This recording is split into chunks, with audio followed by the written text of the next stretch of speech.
시작. 아가서강 7절. 성중에서 행순하는 자들이 나를 만나며 나를 쳐서 상하게 하였고 성벽을 파수하는 자들이 나의 우소을 벗겨 취하였구나. 기도하겠습니다.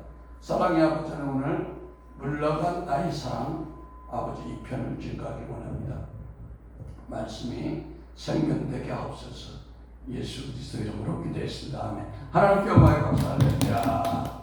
오늘 아가서장 7절 말씀은 술람미의 고백입니다. 성중에 행순하는 자들과 성벽을 파수하는 자들이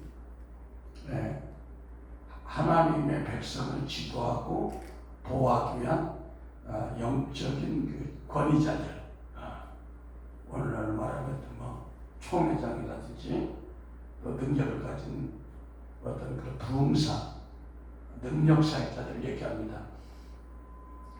근데 이런 사람들이 술람미가 이렇게 방황할 때 술람미를 쳐서 상하게 하고 우도옷을 벗겨갔다는 거예요.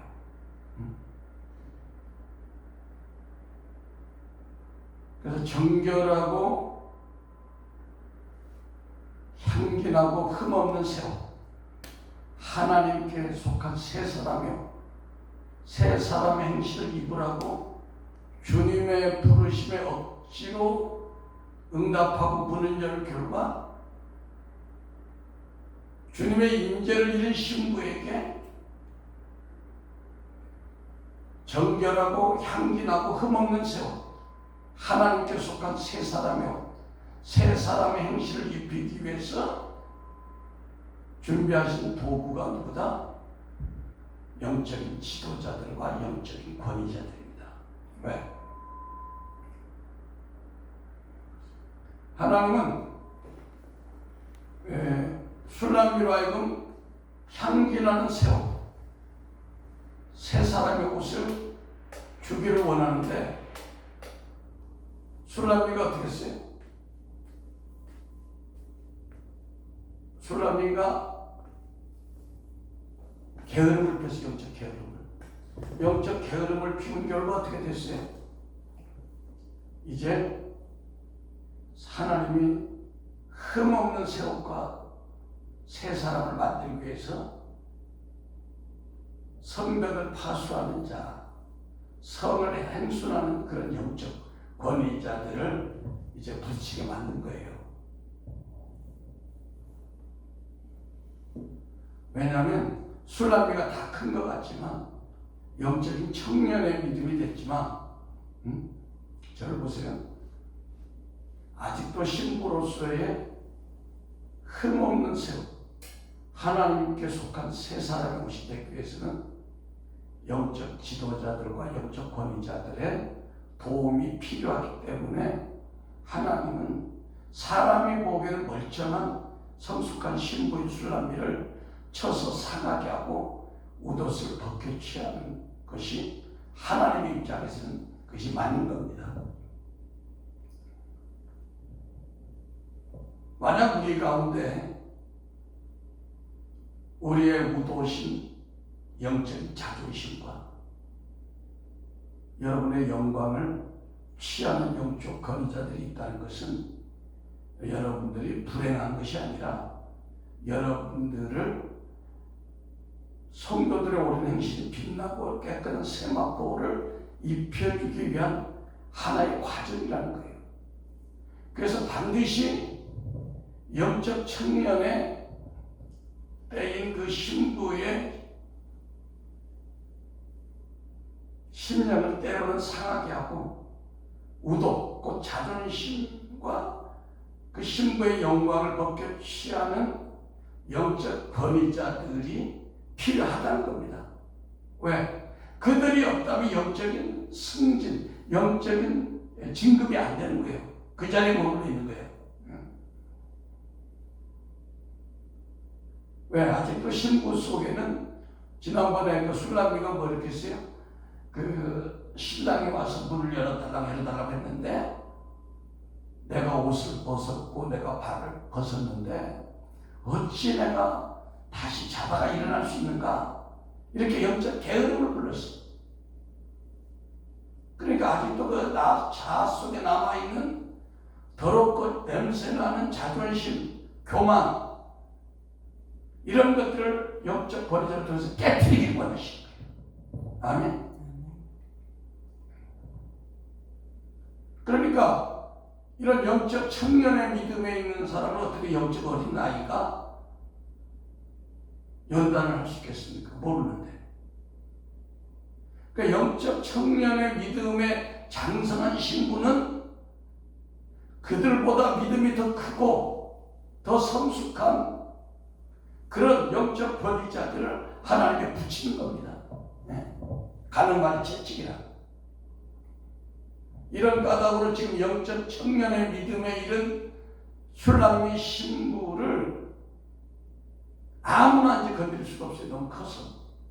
그래서 영적 권위자들이 아니면 이 신부를 훈련시키거나 연단시킬 수가 없다는 겁니다.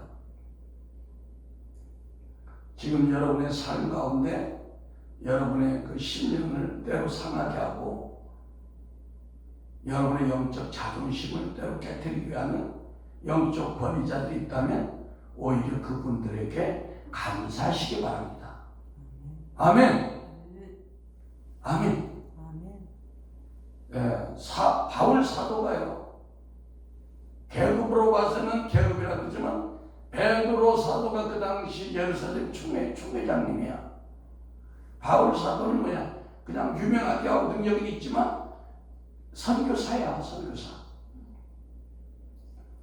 근데 바울 사도, 선교사로서의 사역을 감당하고 있는 바울 사도가 그 베드로 총회장을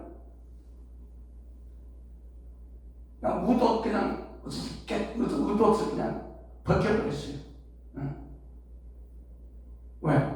베드로 사도지만 그가 외식했어. 그래서 베드로 사도의 의도, 그 자존심을 깨뜨리고 심령을 상하게 하는 사역을 누가? 대사도 바울이 해버렸어요. 응? 갈라디아서 2장 11절 펴시기 바랍니다. 갈라디아서 2장 11절.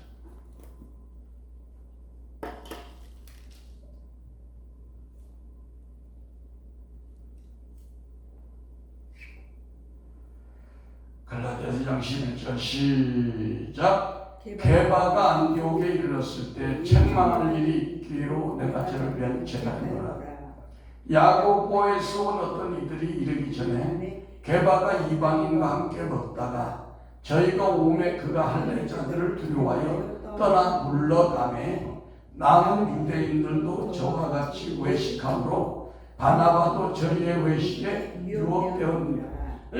그러므로 나는 저희의 복음의 진리를 따라 바로 행하지 아니함을 보고 모든 자 앞에서 게바에게 이르되 내가 유대인으로 이방을 쫓고 유대인답게 살지 아니하면서 어찌하여 억지로 이방인을 유대인답게 살려 하려 하였느냐.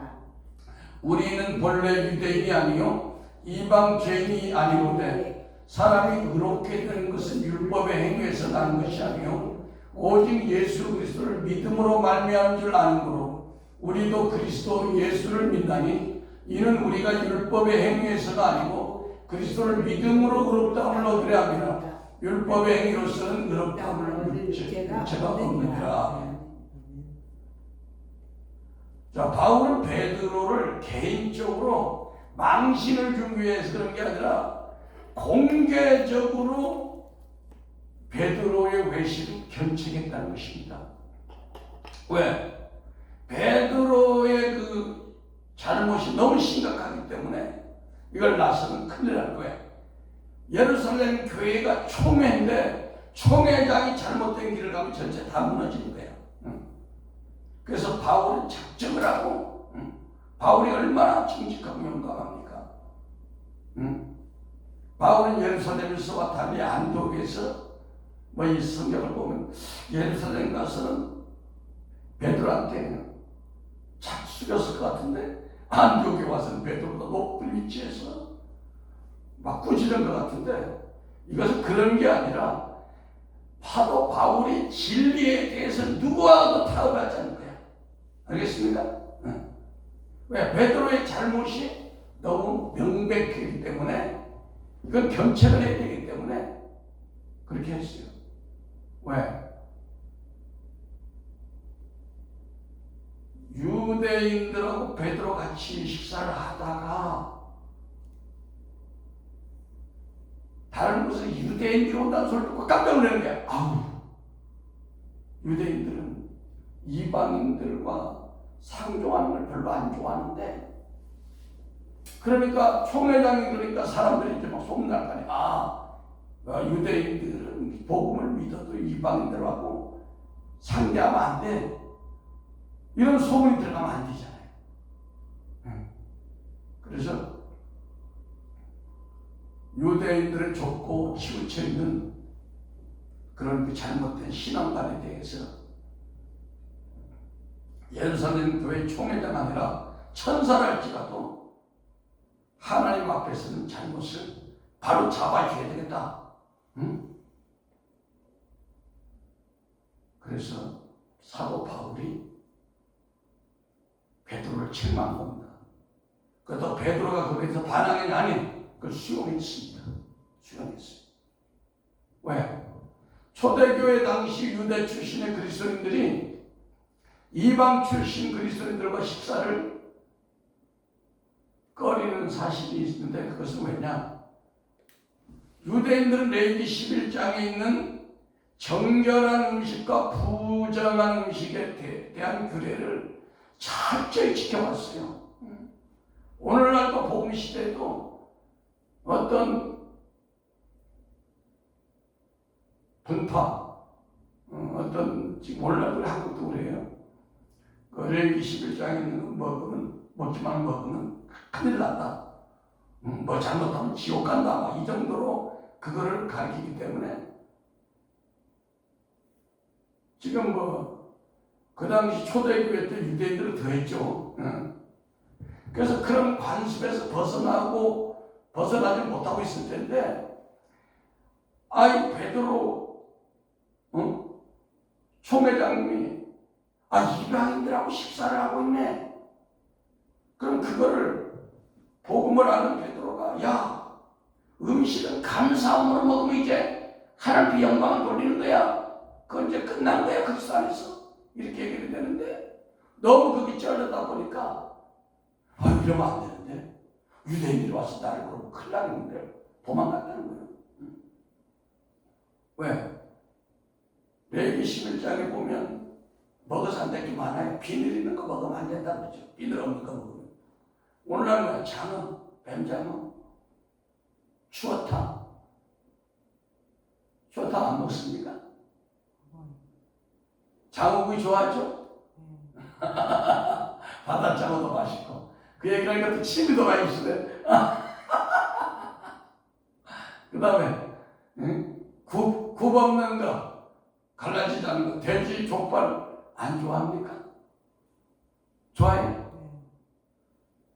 그러니까 이렇게 알고 있던 사람들이 그 당시 베드로를 비롯한 그 유대인들이었어요. 기독교 성도들. 그러니까 비늘이 없다는 것은, 비늘은 뭐야? 이순신장군 옷 같은 데 보면 그 비늘이 딱 붙어 있죠. 전신갑주. 그러니까 하나님의 말씀, 그러니까 생명의 복음이 아닌 것을 취하지 말라. 율법적인 말씀을 취하지 말라는 얘기예요. 그 다음에 굽이 안 벗겨지는 율법과 복음이 나누어지지 않은 그런 말씀을 취하지 말라는 건데, 이제 이런 거를 이제 그 당시는 이제 성경이 막 완성이 되기 직전이고 막 그러다 보니까 정립이 안 된 거예요. 그러다 보니까 내가 이방인들 부정한 음식 먹고 막 비늘 없는 거 먹고 이런 걸 먹다가 유대인들 들키면 큰일 나겠네. 이런 걸 생각해서 유대인들 온다서 소식을 듣고 주랭랑 친 거야. 그래서 사도 바울은 복음에 정통하잖아요. 그 다음 한 거야. 자, 왜? 그러니까 베드로가 그렇게 한 것이 무리가 아니고 왜? 성경을 보면 알아요. 사도행전 11장 5절.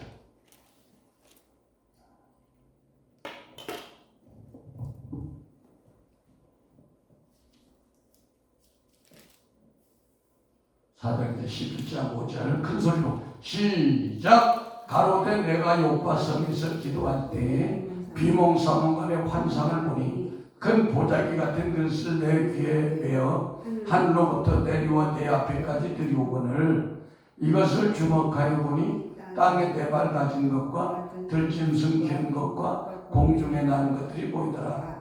또 들으니 소리 있어 내게 이르되 베드로야 일어나 잡아먹으라 하거늘 내가 가로되 주여 그럴 수 없나이다. 큰 소리를 거요. 속되거나 깨끗지 아니할 물건을 언제든지 내 입에 들어간 일이 없나이다. 또 하늘로부터 두 번째 소리가 있어 내게 대답하여 가로되 하나님이 깨끗하게 하신 것을 내가 속되다 하지 말라 하더라. 아멘. 그러니까 지금 베드로는 뭐야? 이 부정한 짐승들이 하늘에서 속골에 가면서 내려오는 걸 보고 그걸 잡아먹으라니까 안 먹습니다. 이런 사상이 꽉 율법의 사상이 딱 젖어 있는데 그런 식사를 하고 있는데 유대인들이 몰려온다서 있고 막 겁이 난 거야. 응? 그 실례로 그 당시 장로들의 유전에는 음식을 먹기 전에 손을 씻어야 된다는 규정이 있고 이는 단순히 위생상의 이유가 아니고 유대인들이 이방 사람과 접촉하면 부정이 타기 때문에 그 부정탄 손으로 음식을 먹으면 안 된다는 그 두려움 때문에 있어요. 이와 같은 이유로 오랫동안 유대인들의 의식 속에는 이방인에 대한 배타심이 붙어져 왔고 이러한 사실은 사마리아인들도 인식하고 있었기에 예수께서 사마리아 여인에게 물을 달라고 할 때 그 사마리아 여인이 뭐라고 그랬어요? 당신이 유대인으로서 어찌하여 사마리아 여자인 나에게 물을 달라 하나이까? 라고 했습니다. 따라서 당시 유대인이 이방인과 식사한다는 것은 상상도 못할 일이었다. 그러니까 대단히 죄악된 행동이다.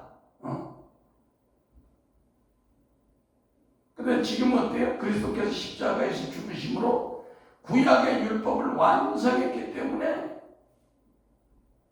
또 베드로의 그 시점을 예수님이 돌아가시기 때문에 이제 유대인과 이방인이 식사하는 것이 아무런 문제가 안 되는 그 시점이에요. 그런데 소위 예루살렘 총회 회장이라는 베드로가 거기에 돼가지고 인식을 못해가지고 외식하는 걸 보고 사도 바울이 딱 지적을 한 거예요.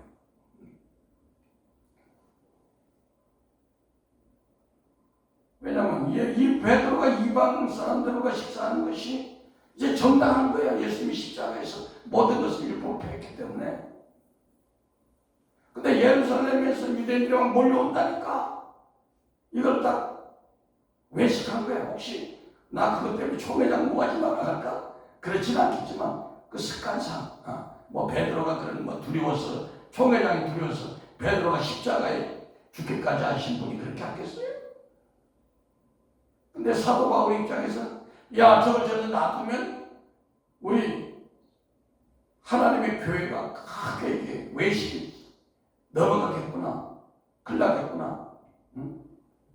그래서 사도 바울이 침망한 겁니다.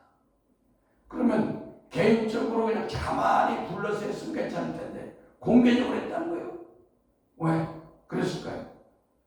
예루살렘 공회의 율법 무용론에 대한 결정을 잘못하고 무효시킬 것 같아서.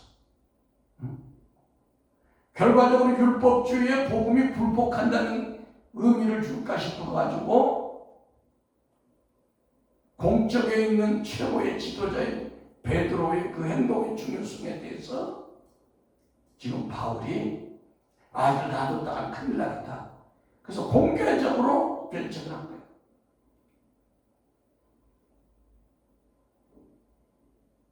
왜 그랬어요? 이런 실수를 베드로뿐 아니라 유대 출신의 그리스도인들이 절대 범하지 않도록.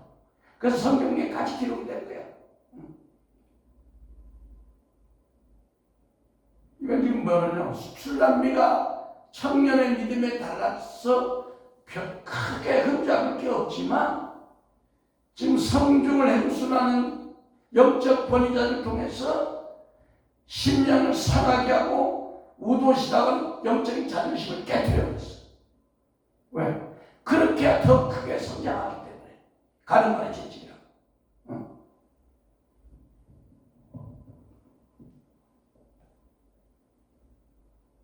저도 뭐 개인적으로 그렇죠. 여기 이제 교회 종들도 많이 오시는데 그분들이 뭐 인격이 저보다 부족하겠습니까? 다 훌륭하고. 그런데 이 말씀을 통해서 하나님은 그분들을 상하고 치게 만들어요. 저도 그런 말씀을 안 하면 이분들이 오래 오고 같이 관계를 했으면 좋겠다 하지만 하나님의 목적은 그렇게 해서 그들을 깨뜨려서 더 큰 그릇으로 만들고 원하시는 거예요. 알겠습니까? 특별히 율법과 복음을 증거할 때 많은 분들이 힘들어합니다. 왜? 하나님은 장성한 그 술람미들의 우도, 그 자존심을 때때로 깨뜨려가지고 더 큰 온전한 가운데 세우기를 원하시는 목적이 있기 때문에 그래요. 믿습니까? 네.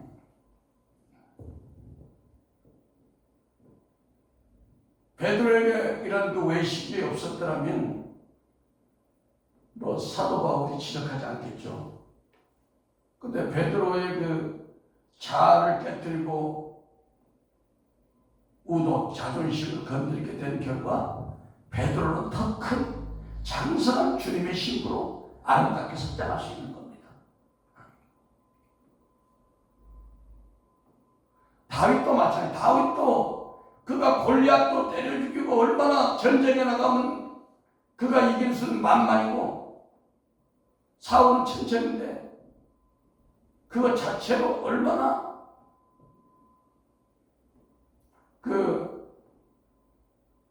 다윗이 나무랄 게 없어요.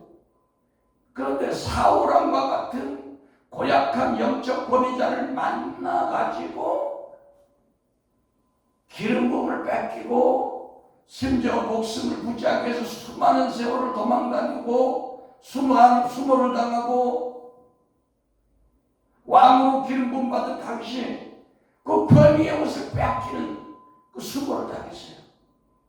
왜? 그 다윗의 그 자아를 깨뜨리는 훈련 속에서 나중에 본 다윗이 관대한 아버지의 마음을 갖게 됐어요.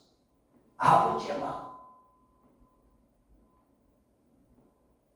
요셉도 아버지로부터 사랑받아서 야곱으로부터 채색으로 다 입고 있었는데 권위자들이 형들에게 채색 옷을 웃어서 뺏겨버렸어요. 그리고 뭐예요? 노예로 팔려가면서 누명까지 뒤집어 써가지고 감옥까지 가면서 혹독한 훈련을 받았어. 응? 그러고 나서 인격이 다듬어지니까 나중에 어떻게 됐어? 국무총리가 되면 은혜가 와버린 거예요.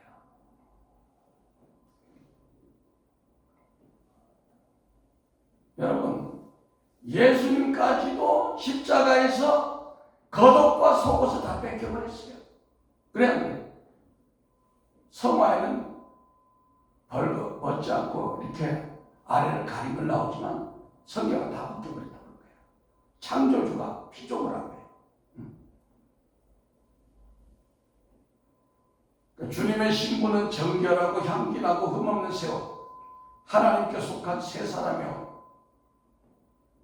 이것을 입어야 되는데 그걸 위해서 하나님은 자신의 임재를 때로는 감춘다. 그러면 어떻게 돼? 우리가 다시 어디로 가야 돼? 모략산으로 가야 돼. 자아 죽음을 산으로 가야 돼. 그것이 뭐야?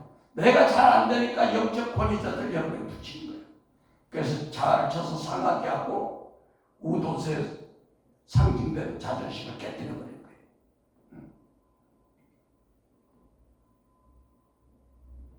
그런 과정에서 생명사역자들이 그 아래 단계에 있는 은사사역자들에게 어떤 기도사역을 받으면 많은 기름 부음을 뺏겨버립니다. 왜? 상대가 영권은 강하고 은사가 있어도 그 율법적인 사역자라면 생명사역자의 기름 부음을 많이 취하해봐요. 그래서 많은 그 곤란을 겪습니다. 그러나 때로는 그런 것도 하나님이 허락을 한다는 거예요. 왜? 영적 성장을 위해서. 그러나 영적으로 장성하여 그리스도의 생명을 산출해내는 존귀한 사역자들은 술람미처럼 방황하고 힘들어하는 영혼들을 살려내는 사역자들이 있다는 거예요. 생명의 사역자. 이런 사람들은 뭐야? 그리스도의 생명의 말씀을 선포하고 그 대가로 겉옷을 탐하지 않고 아무런 조건도 없이 생명, 능력과 은사를 전시를 줍니다. 그래서 이런 또 하나님은 때로는 좋은 사랑, 하나님의 사랑을 품은 생명의 사역자들을 만나게 해줘요.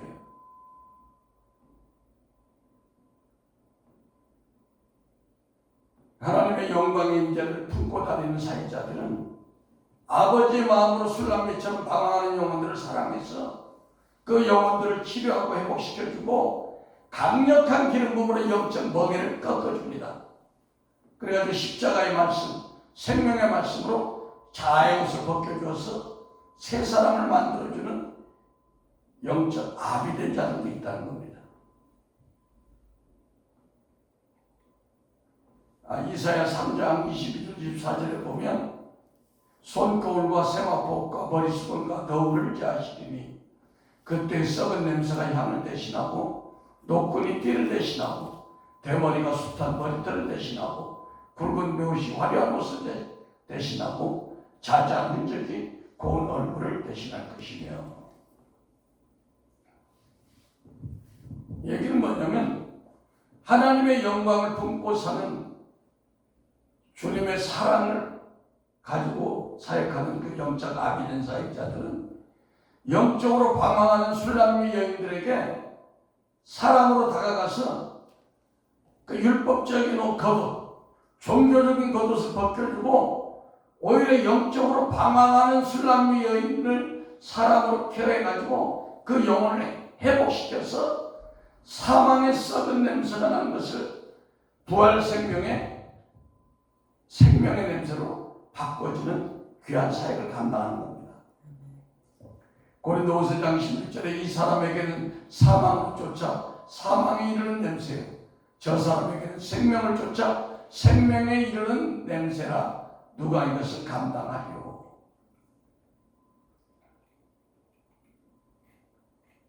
그래서 이 술람이가 너무너무 갈급하고 힘들어서 막 방황하는데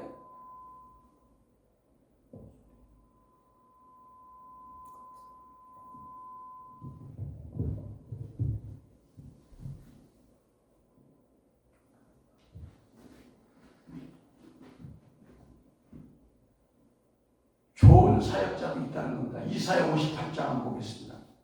이사야 58장 6절.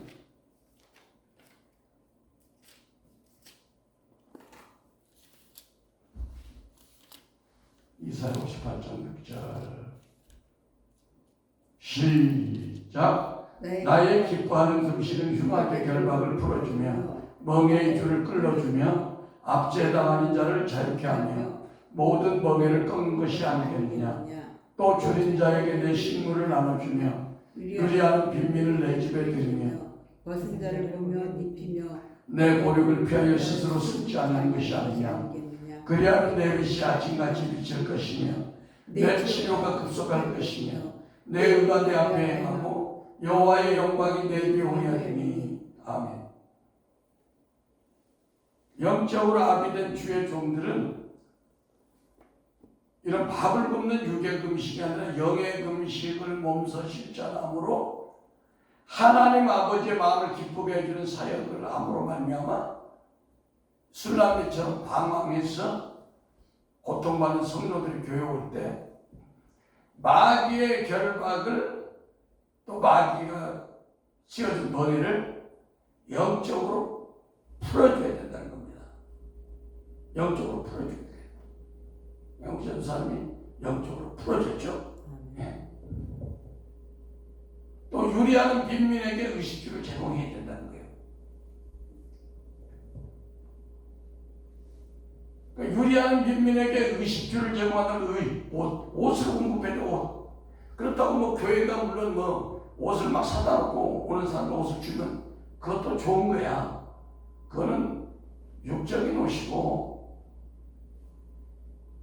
유리하는 그 성도들이 왔을 때 십자가 복음으로 의의 세마포 옷으로 그들의 영혼을 가입해야 된다는 겁니다.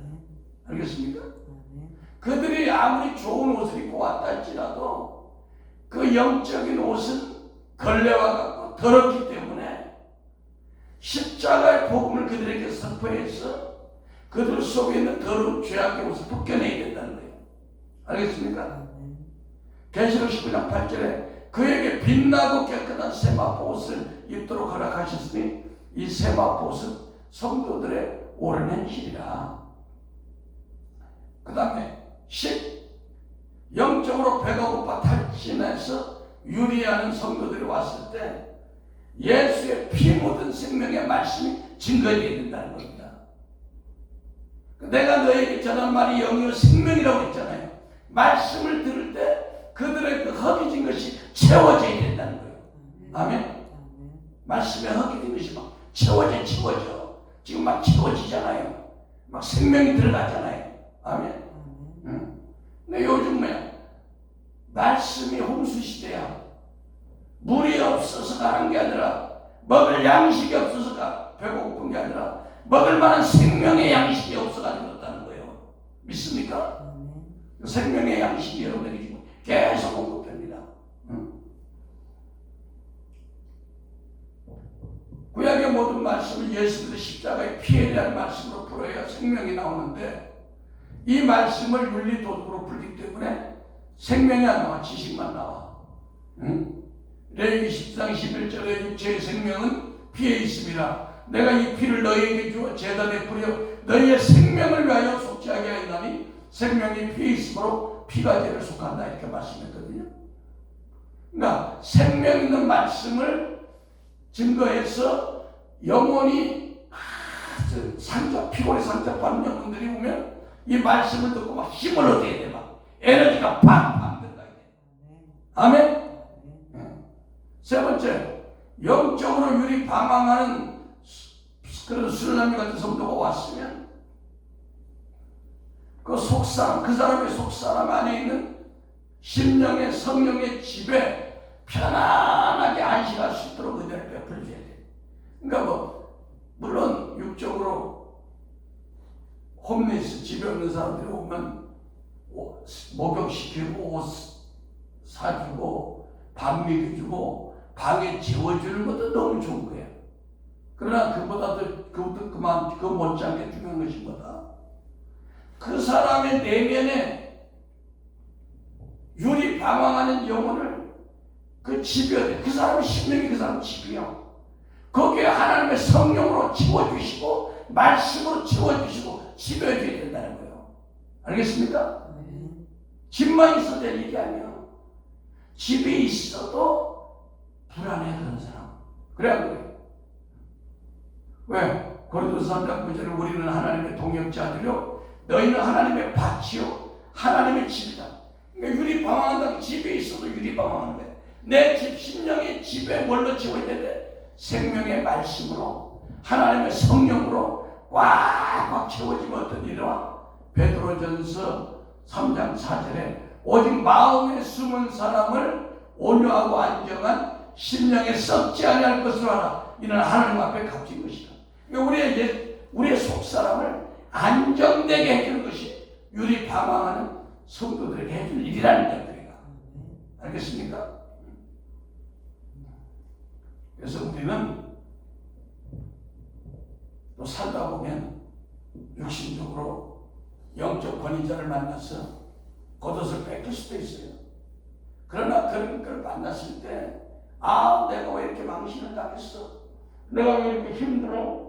내가 이 정도밖에 안 돼? 그럴 것이 아니라 그런 일이 있더라도 자신의 부족함을 발견해가지고 그것을 수용해서 겸손하게 자기 자신의 약간 고쳐나간다면 더 큰 은혜의 자리로 나갈 수 있다는 것입니다.